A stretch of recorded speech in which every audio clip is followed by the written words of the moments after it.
La historia de la división de paracaidistas Panzer Hermann Göring no comienza en los campos de batalla del Frente Oriental ni en los desiertos de Sicilia. Comienza en una paradoja institucional que define toda la trayectoria operativa de esta unidad. Una fuerza de combate terrestre, blindada y motorizada, bajo el mando orgánico de la Luftwaffe.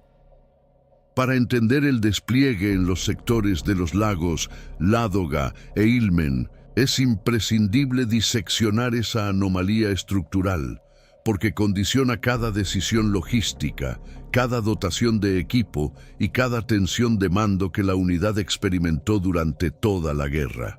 El origen se rastrea hasta 1933, cuando Hermann Göring, entonces ministro del Interior de Prusia, organizó una unidad policial de élite, denominada inicialmente como el Regimiento General Göring. Esta unidad no nació como fuerza militar convencional, sino como un instrumento de control político bajo su autoridad directa. Su función original era la protección de instalaciones gubernamentales y la ejecución de misiones de seguridad interior. La composición inicial era de infantería motorizada ligera, con armamento personal estándar y vehículos de transporte civil adaptados, sin capacidad blindada de ningún tipo. La doctrina que guiaba esta fuerza en sus primeros años era más cercana a la de una gendarmería de élite que a la de una unidad de combate convencional. El reclutamiento priorizaba antecedentes políticos y lealtad institucional antes que experiencia militar verificable, lo que generó una plantilla inicial con baja competencia táctica, pero alta cohesión de naturaleza política. Esta característica fundacional tendrá consecuencias durante años. La cultura interna de la unidad estuvo marcada por una tensión permanente entre la identidad política de su origen y la necesidad creciente de profesionalización militar real. La transición comienza a acelerarse a partir de 1935, cuando Göring, ahora comandante en jefe de la Luftwaffe recién creada, absorbe la unidad dentro del organigrama de la Fuerza Aérea. Esta decisión genera una anomalía que no tiene paralelo en ninguna otra fuerza beligerante de la Segunda Guerra Mundial. Una división que combate en tierra, despliega blindados, ejecuta maniobras de infantería mecanizada y utiliza artillería pesada, pero que reporta orgánicamente a un Estado Mayor de Aviación y recibe su suministro logístico a través de canales diseñados para sostener escuadrillas de cazas y bombarderos. Esto no es un detalle de organigrama menor. Cuando se analiza la cadena de suministro de la unidad en el Frente Oriental, este defecto estructural se convierte en un multiplicador permanente de la fricción operativa que afecta la disponibilidad de munición, repuestos y personal técnico especializado a lo largo de toda la campaña. En 1935, la unidad se convierte en el Regimiento General Göring de la Luftwaffe, incorporando baterías de artillería antiaérea que serán el embrión de su capacidad de fuego más característica. El proceso de incorporación de cuadros de mando con formación genuinamente militar comienza gradualmente, a medida que la función policial original se subordina a la función de combate. La estructura de mandos intermedios empieza a nutrirse de oficiales con experiencia en la Primera Guerra Mundial o formados en las escuelas de armas del Reichswehr, aunque este proceso de profesionalización convive con una cadena de mando superior que sigue siendo en gran medida de naturaleza política y personalista. Esta dualidad en la cultura de mando afecta la cohesión doctrinal durante los primeros años de la guerra, cuando la unidad aún no ha desarrollado un corpus de procedimientos tácticos propios consolidados. En la campaña de Polonia de 1939, el Regimiento General Göring actúa en un rol secundario, ejecutando tareas de seguridad y protección de instalaciones de la Luftwaffe sin integración en las formaciones Panzer que ejecutan las maniobras de envolvimiento. La campaña de Francia en 1940 amplía marginalmente su participación, pero la unidad sigue siendo empleada en el segundo escalón, sin intervención determinante en las maniobras mecanizadas principales. Los informes de observadores del ejército que interactúan con la unidad en este período destacan la solidez de su artillería antiaérea y la calidad de su transporte motorizado, pero también señalan la relativa inexperiencia de sus cuadros de mando en la coordinación de armas combinadas a nivel batallón y regimiento. La participación en la campaña de los Balcanes en 1941 comienza a aportar experiencia de combate real en condiciones de terreno variado, y es precisamente ese contexto el que cataliza la decisión de expansión definitiva hacia una formación de primer escalón. La transformación real comienza después de la campaña de los Balcanes. La decisión de Göring de expandir su unidad personal a una formación de combate de primer nivel coincide con los preparativos para la Operación Barbarroja.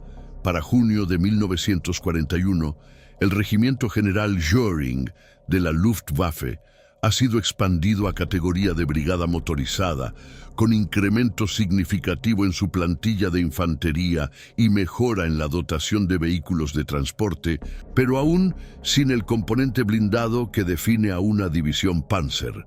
La unidad que opera en el frente oriental en las primeras fases de Barbarroja es por tanto una formación motorizada con artillería antiaérea pesada integrada orgánicamente, capaz de combate de infantería a alta intensidad, pero sin la masa de maniobra blindada que caracteriza a las grandes unidades acorazadas del ejército.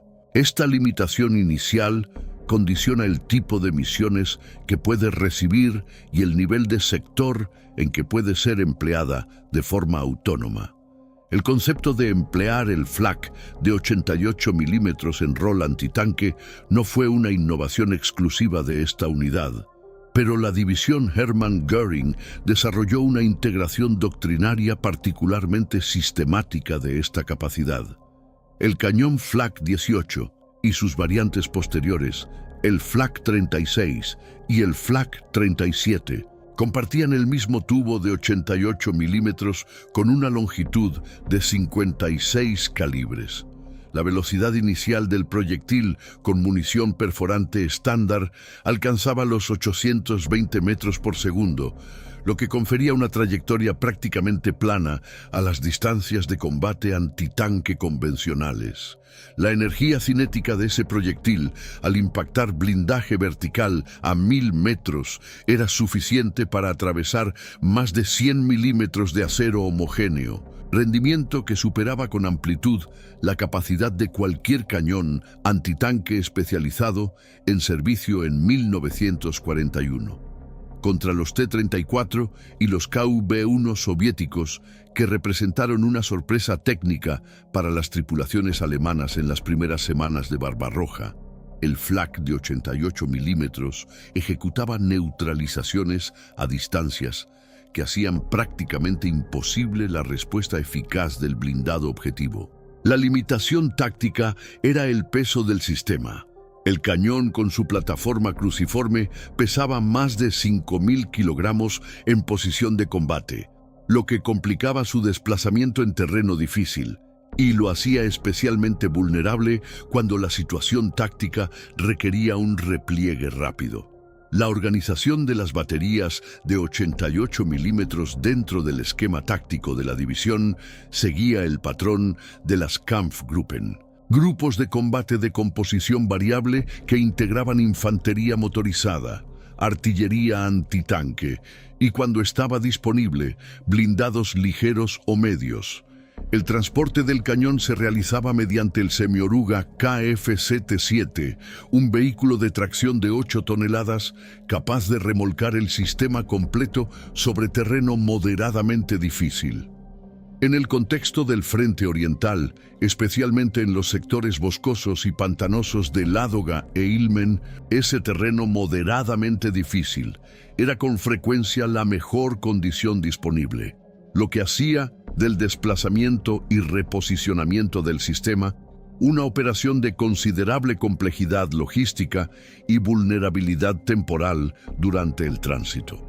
El concepto de Kampfgruppen es la piedra angular de la doctrina operativa de la división en el Frente Oriental y merece un análisis detenido. Una Kampfgruppe no es una unidad fija con tabla de organización estándar. Es una agrupación táctica ad hoc, constituida específicamente para una misión concreta, combinando los elementos necesarios y disponibles en ese momento preciso. En la práctica, una Kampfgruppe de la división podía incluir 1 o 2 batallones de infantería motorizada montados en semiorugas KFZ-251, entre 2 y 4 baterías de flak de 88 milímetros en rol antitanque, una compañía de ingenieros de combate con capacidad de instalación de puentes de campaña sobre cursos de agua menores, vehículos blindados de reconocimiento de la serie KFZ-222 y un destacamento de transmisiones con equipos de radio Fu-5 y Fu-8. La composición variaba en función de la misión específica, el terreno disponible, la amenaza evaluada y la disponibilidad real de material en el momento de constitución del grupo. Este sistema otorgaba flexibilidad táctica considerable, pero generaba complejidades logísticas significativas. Cada Kampfgruppe activa tenía requerimientos de suministro propios, y coordinar el abastecimiento simultáneo de combustible, munición de distintos calibres y repuestos para formaciones de composición variable multiplicaba la carga administrativa del Estado Mayor y la presión sobre el sistema de transporte divisional, que ya operaba bajo restricciones estructurales derivadas del canal logístico de la Luftwaffe. La llegada de elementos de la división al sector de los lagos Ládoga e Ilmen introduce variables geográficas y climatológicas que modifican profundamente la eficacia operativa de la unidad. El terreno en este sector no es la estepa abierta que favorece la maniobra mecanizada. Es una combinación de bosques de coníferas densos, marismas extensas, ríos de caudal variable y terrenos turbosos que restringen severamente la movilidad de los vehículos sobre ruedas y dificultan incluso el desplazamiento de los vehículos sobre orugas durante los periodos de deshielo.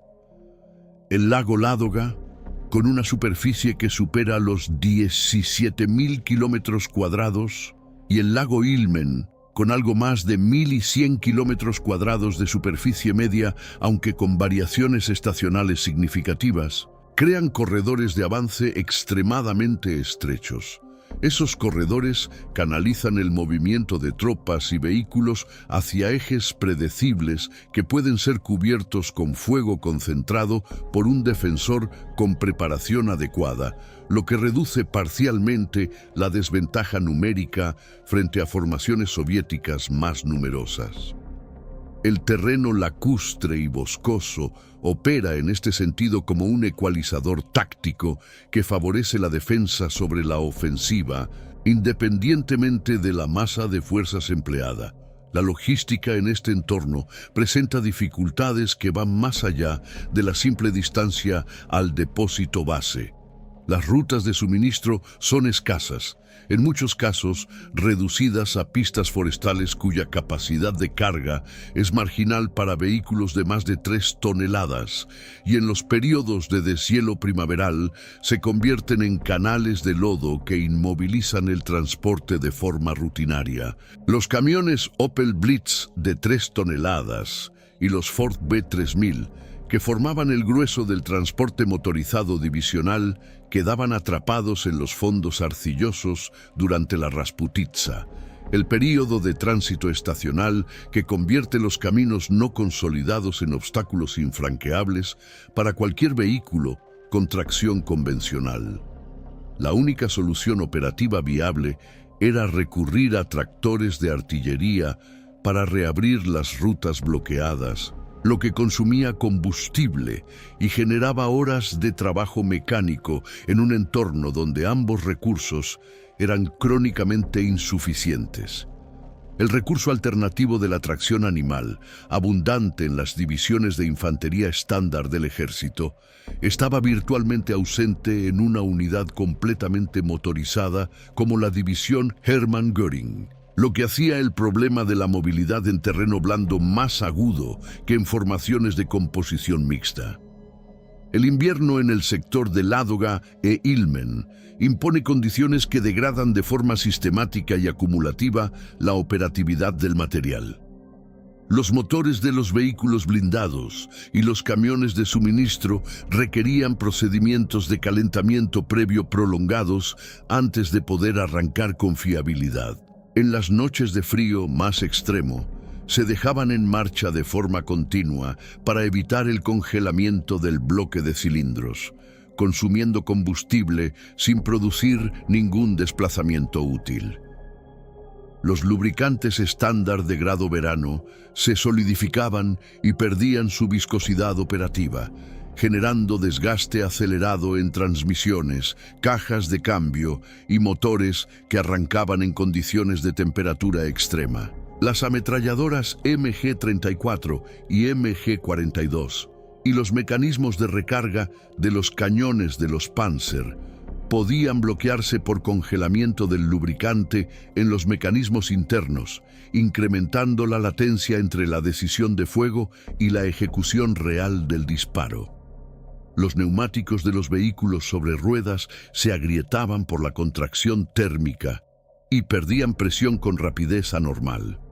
El problema no era simplemente la incomodidad operativa para la tropa, era la degradación sistemática de cada sistema de armas en el inventario de la división, un proceso que avanzaba a una tasa superior a la capacidad del escalón de mantenimiento para compensarlo. El sistema de suministro de la división sufría además de la contradicción institucional ya señalada. Una unidad terrestre con cadena logística pasando por el filtro de una burocracia aérea. Los depósitos de suministro de la Luftwaffe estaban dimensionados y organizados para gestionar combustible de aviación de alto octanaje, munición para armamento aerotransportado y repuestos para motores de aeronave, no para administrar el flujo de proyectiles de artillería de 88 milímetros en cantidades de miles de unidades por semana de operación activa, orugas de repuesto para Panzer III y Panzer IV o componentes de caja de cambios para vehículos semi-oruga.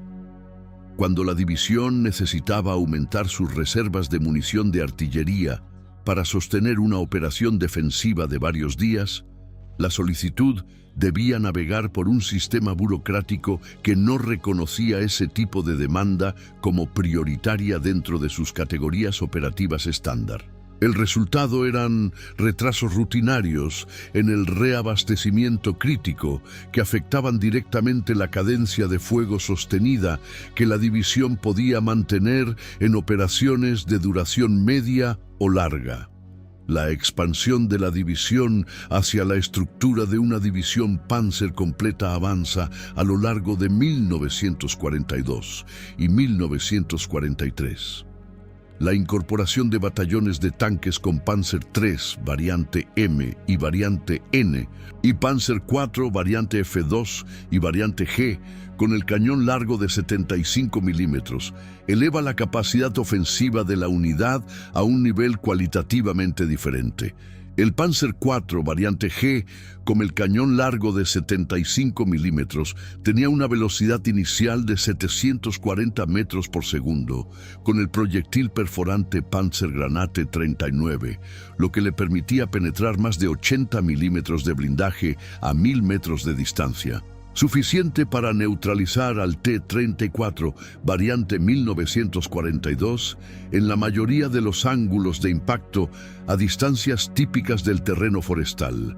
Sin embargo, la integración de estos blindados dentro de una organización que históricamente había operado como infantería motorizada apoyada por artillería antiaérea generaba fricciones doctrinarias no triviales. Los comandantes de batallón de infantería de la división tenían procedimientos de comunicación desarrollados para trabajar con baterías de flak en posiciones semipermanentes, no para coordinar el movimiento de formaciones de tanques en contacto dinámico con el enemigo. La adaptación requería tiempo de entrenamiento colectivo que el ritmo operativo del Frente Oriental raramente concedía. La doctrina de defensa elástica que la división aplica en el Frente Oriental a partir de 1942 refleja la transición del ejército alemán de la ofensiva estratégica a la defensiva operativa. La defensa elástica no es una línea continua de posiciones estáticas. Es un sistema articulado en profundidad que comprende una zona de contacto adelantada con fuerzas reducidas cuya misión principal es detectar, canalizar y desgastar al atacante antes de que alcance la posición principal, seguida de una zona de resistencia principal donde se concentra la capacidad de fuego real y una reserva móvil constituida como Kampfgruppe capaz de ejecutar contraataques locales para recuperar terreno cedido. En el contexto del sector de Ládoga e Ilmen, donde el terreno restringe los ejes de avance soviético a corredores entre los obstáculos naturales de los lagos, los bosques y las marismas, este sistema tiene la ventaja de que el atacante debe comprimir sus fuerzas en esos corredores estrechos, facilitando la concentración del fuego defensivo. Las Kampfgruppen de la división se emplean como elementos de reacción rápida dentro de ese sistema. Cuando una penetración soviética amenaza con desbordarse más allá de la zona de resistencia principal, una Kampfgruppe de composición apropiada se desplaza para cerrar la brecha o contener el avance hasta que se organice una respuesta más robusta desde las reservas del escalón superior.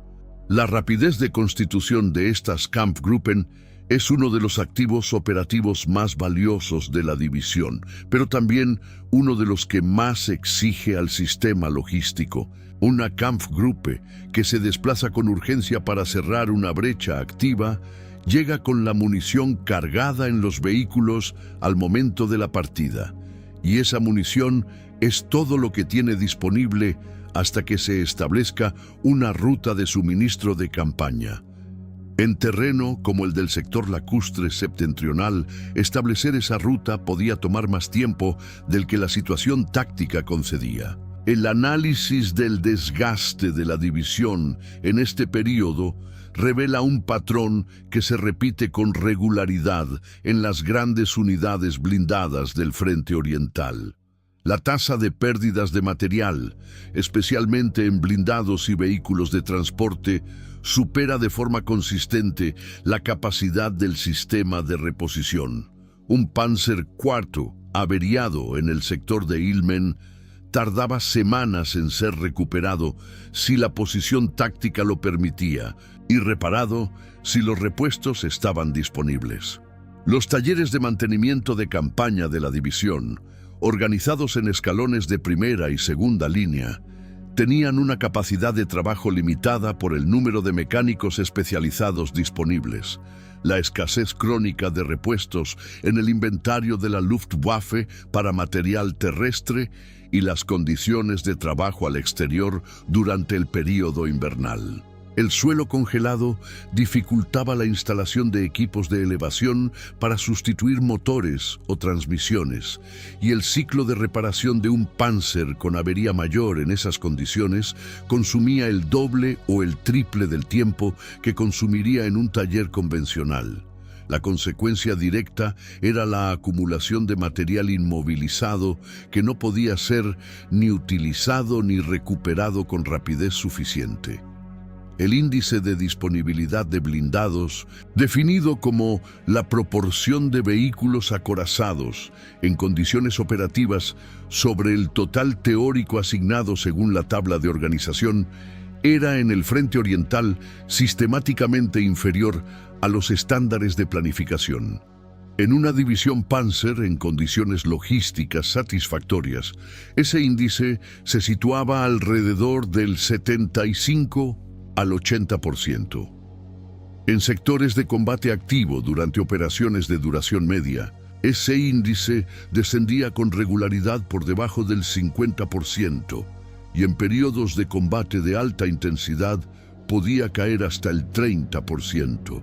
Para la división Hermann Göring, cuyo canal logístico pasaba por el filtro de una burocracia aérea no optimizada para el mantenimiento de material terrestre acorazado, esos porcentajes eran probablemente más desfavorables aún que los índices promedio del ejército en el sector, porque las solicitudes de repuestos de vehículos terrestres competían con las demandas de material aeronáutico en un sistema de prioridades donde el material de aviación era estructuralmente prioritario.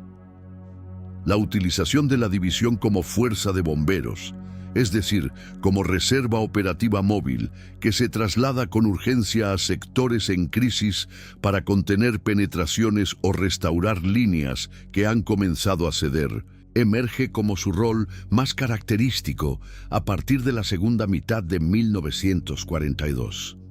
Este rol tiene una lógica táctica bien fundamentada.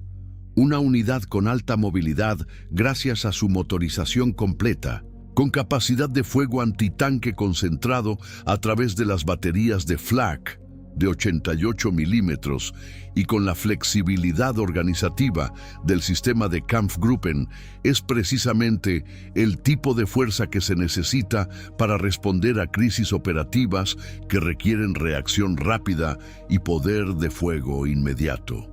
Sin embargo, este rol también tiene un costo operativo específico y acumulativo. Una unidad que se desplaza continuamente de un sector en crisis a otro no tiene periodos de estabilización táctica que permitan el mantenimiento sistemático del material, la rotación del personal más desgastado o la reposición ordenada de bajas y equipamiento.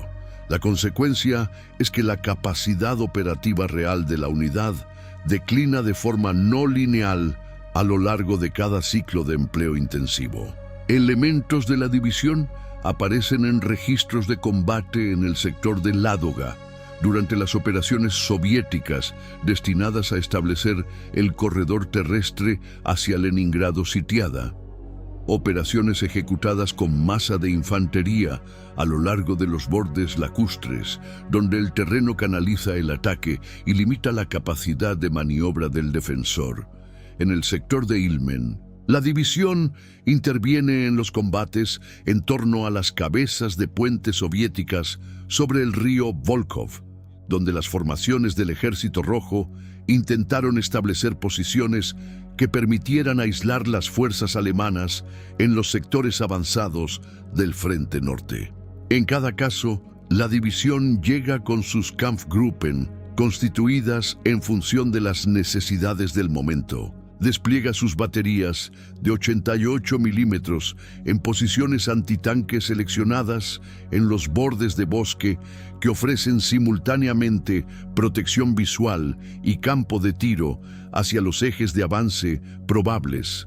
Establece sectores de responsabilidad dentro del marco de defensa elástica del escalón superior y absorbe el impacto de formaciones soviéticas que en la mayoría de los casos la superan numéricamente de forma significativa. La evaluación técnica del desempeño operativo de la división de paracaidistas Panzer Hermann Göring en el Frente Oriental, con énfasis en los sectores de los lagos Ládoga e Ilmen, conduce a una conclusión que puede formularse en términos estrictamente analíticos.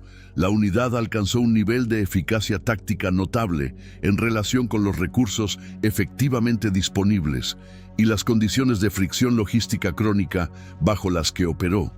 Pero ese nivel de eficacia fue sostenido a un costo de desgaste de material y personal que ningún sistema de reabastecimiento en el contexto del Frente Oriental podía compensar de forma indefinida.